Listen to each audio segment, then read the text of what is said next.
The first time Sandra saw him truly laugh, it wasn't during a take. It was when a boom mic snagged on a handrail and squealed like a desperate gull. Keanu's head dropped, shoulders bouncing, the kind of laughter you can't fake when a set is hot and hungry and days bleed together. She laughed too, because exhaustion makes conspirators of strangers, and because there was something disarming in the way his eyes softened when he smiled, like the light in a room that had been dark too long. They were young and running. She from the fear of becoming replaceable, he from the fear of standing still. Los Angeles was a rush-hour sonata outside the soundstage, a continuum of red brake lights and asphalt shimmer. Inside, the bus set smelled of hot vinyl and fresh gaffer tape. Between setups they traded snacks and film quotes, agreed on 3 bands and 2 books, disagreed on motorcycles. They're not dangerous, he said. They're honest. And on toast toppings, she maintained that cinnamon sugar was underrated. He claimed butter, plain and true, was the only way to know the bread. No one called it a crush. It was a shy treaty of glances, a private chorus under the bombast of a movie that would make them both impossibly visible. He asked about her family. She asked about the little rituals that kept him sane on the road. Neither asked for a number. Neither needed to. They were always there. Past on-call times, past the director's clap, in the tired laughter that arrives when actors pretend to die and live and fall in love and then go home alone. By rap, the city had already started to whisper. They made a show of being amused by it, 2 professionals shrugging off rumor. But there was a gravity to their laughter, a shared knowledge that chemistry is a current you feel before you can name the river. They promised drinks and a ride along PCH sometime. Sometime, he echoed, the word easy in his mouth. She nodded like a dare. Neither of them knew it then. Sometime is where almost love goes to live. Fame arrives like a weather system, heat that warps the horizon. The film exploded, their lives did not. They answered questions about stunts and speed and the nature of courage.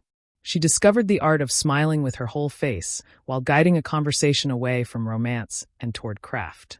He learned how to be polite to curiosity that was not his own. They celebrated in separate rooms. Her publicist booked a week of interviews. His manager sent scripts wrapped in hope and hazard. Offers poured in. Romances with clever loglines for her, balletic chaos and odd little indie tragedies for him. They texted rarely, called occasionally, met even less. When they did, it was simple. Coffee at an empty diner or a quiet corner at a friend's party. She would tease him about his helmet hair. He would bring her a book with a note in slanted, careful ink. They attempted normal.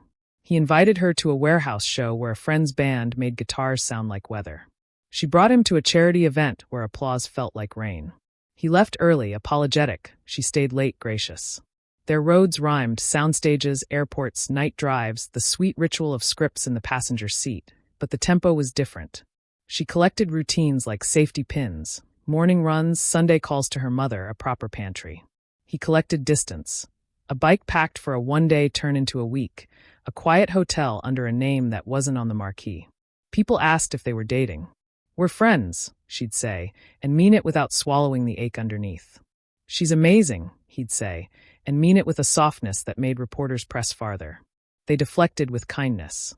They had to. There is a dignity in not letting strangers name your hope. Sometime, always sometime, they told themselves. When the tours slowed. When the noise thinned. When the river widened enough to cross without losing your footing. It was not a grand confession, but a quiet question in a quiet kitchen. Want to stay a little longer? Her house was warm with lemon oil, and the music was low enough to hear the kettle tick. He stayed. They talked about the strange arithmetic of fame, how it multiplies the noise around you while subtracting the ordinary. She told him she'd begun learning to cook because chopping vegetables made time feel square again. He listened like listening was a craft. They started seeing each other in the smallest sense of the phrase. Seeing as in noticing, seeing as in choosing. He kept a toothbrush at her place. She kept a spare helmet by the door. They built a routine that didn't look like routine. Late-night grocery runs, matinees on Tuesdays, road trips where the world became simple again. Just gasoline and horizon, just the shared silence of people who do not need to perform. The press learned nothing. Friends learned just enough. Her best friend called him the human exhale. His closest confidant said she looked like home even when she was laughing at herself. Neither of them said love. Both felt something with the same seriousness you feel a rainstorm hours before the clouds surrender. The first crack came almost kindly. A director wanted her in Europe for 3 months. He'd be in New Zealand by the time she returned. They kissed goodbye in a rented kitchen with fluorescent light, both promising to call and meaning it. They did call. Time called louder. 3 months is 100 small misunderstandings if you don't tend them. They tended as best they could. Still, the distance learned their names. Long shoots are instruments that tune you to a different key. In the mornings, she woke before the sun and walked a foreign city until its corners felt friend-shaped. On set, she found the absurd comfort of hitting marks on a taped floor. At night, she lay in a hotel bed that smelled like 100 other rooms and watched the ceiling change with the sirens outside. He was a face on a screen that froze sometimes. "You there?" she'd ask.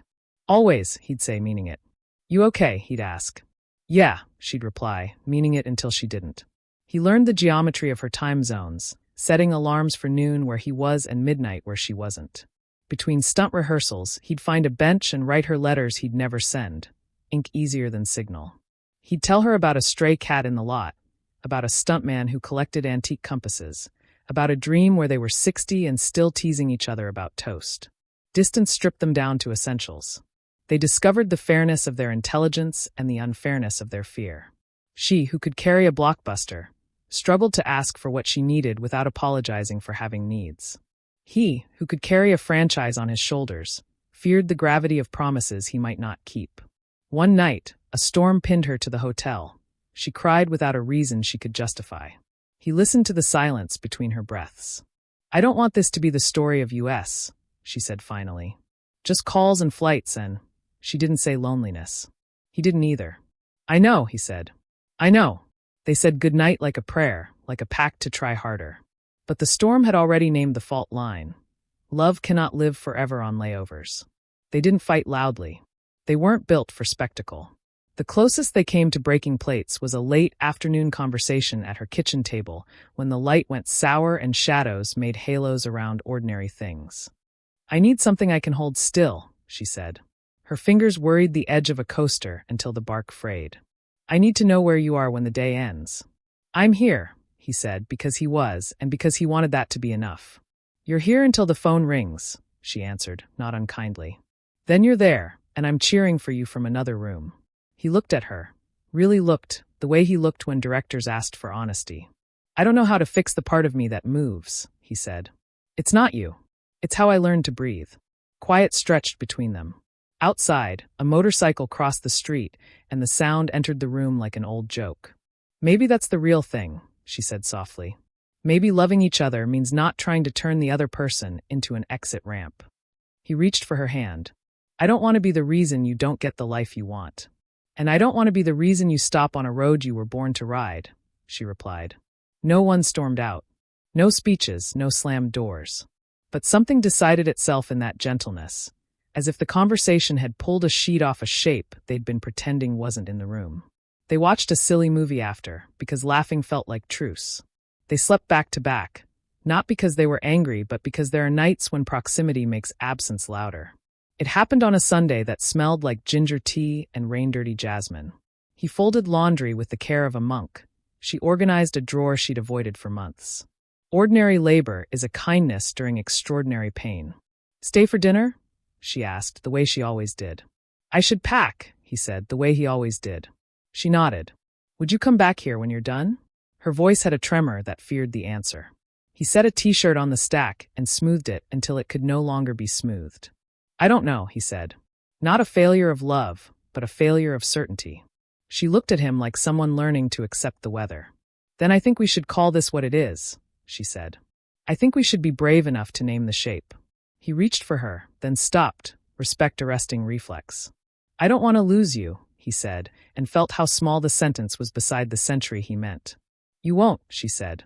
"But we can't keep promising a future neither of us can live inside." They cried the quiet cry of adults who won't make a scene even for themselves. They divided nothing because nothing had been conquered. He took the helmet. She kept the toothbrush, not as a relic, but because she'd need one for the next friend who stayed too late to drive home. When he left, he kissed the crown of her head, and then her forehead, and then the space in the air between them where a kiss might have gone if this were another story. "Thank you," he said. "For what?" she asked, wrecked and steady. "For letting me be exactly who I was with you," he said, and meant it so completely she forgave him as if forgiveness had been waiting all along. Breakups have their own calendar. Week 1 is logistics and muscle memory. Week 2 is the trick mirror. Everything looks like it did until the angle changes. Week 3 is the haunted house where objects whisper. She packed the extra mug. He avoided her street.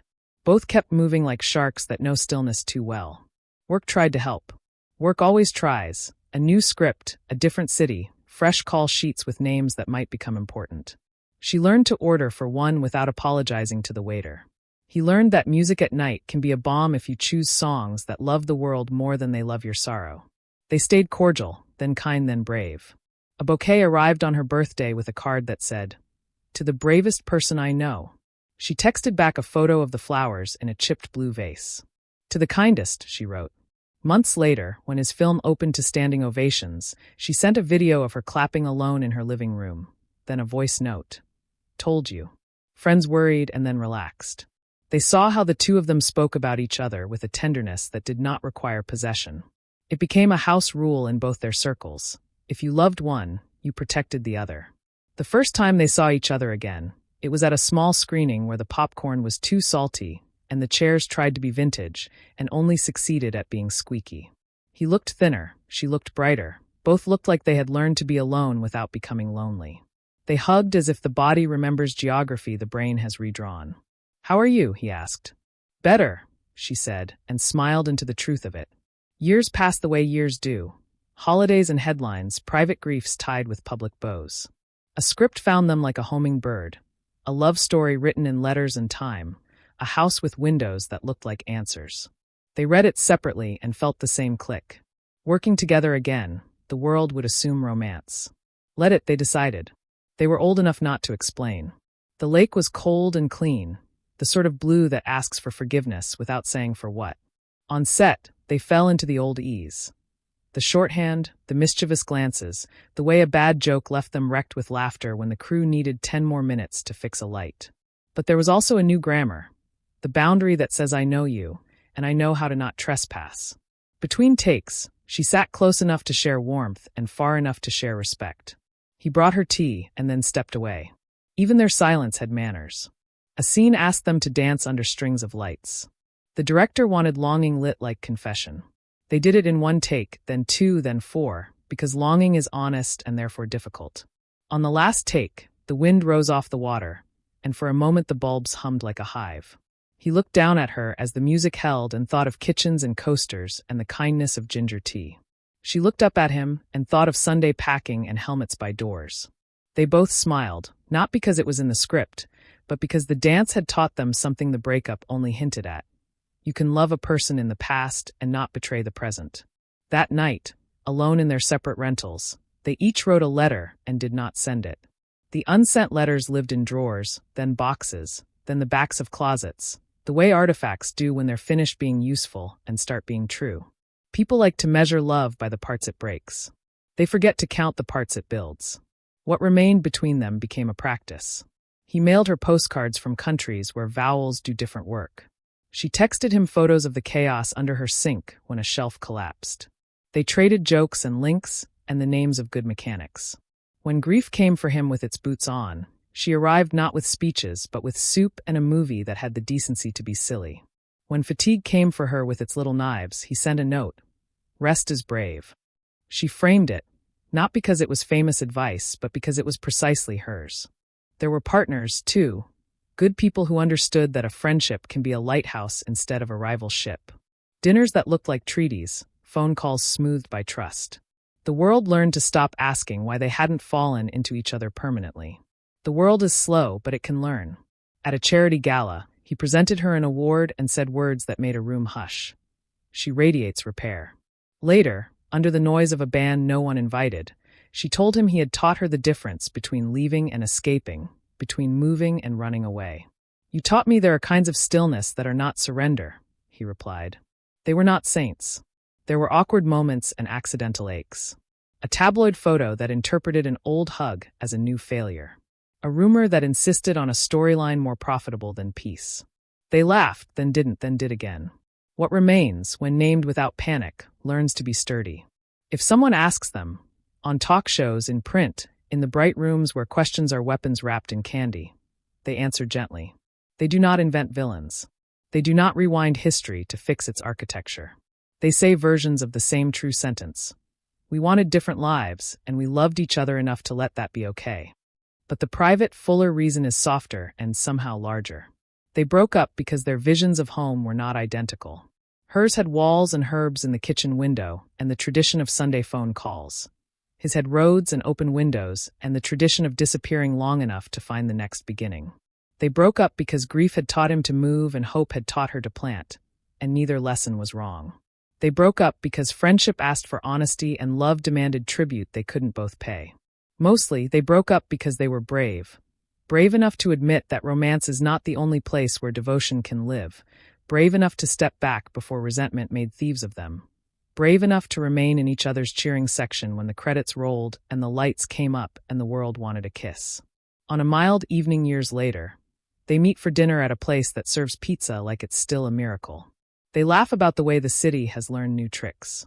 He tells her about a road he plans to ride where the mountains look like they were invented overnight. She tells him about a kid's science fair project that turned her kitchen into a volcano. When they say goodnight, he kisses the top of her head and she squeezes his hand. Gestures that remember kitchens and lakes and buses and unsent letters. See you soon, he says. Soon, she echoes, and they both know what the word means now. Not a wish, not a postponement. Just the next chapter of a story that chose friendship and never ran out of pages.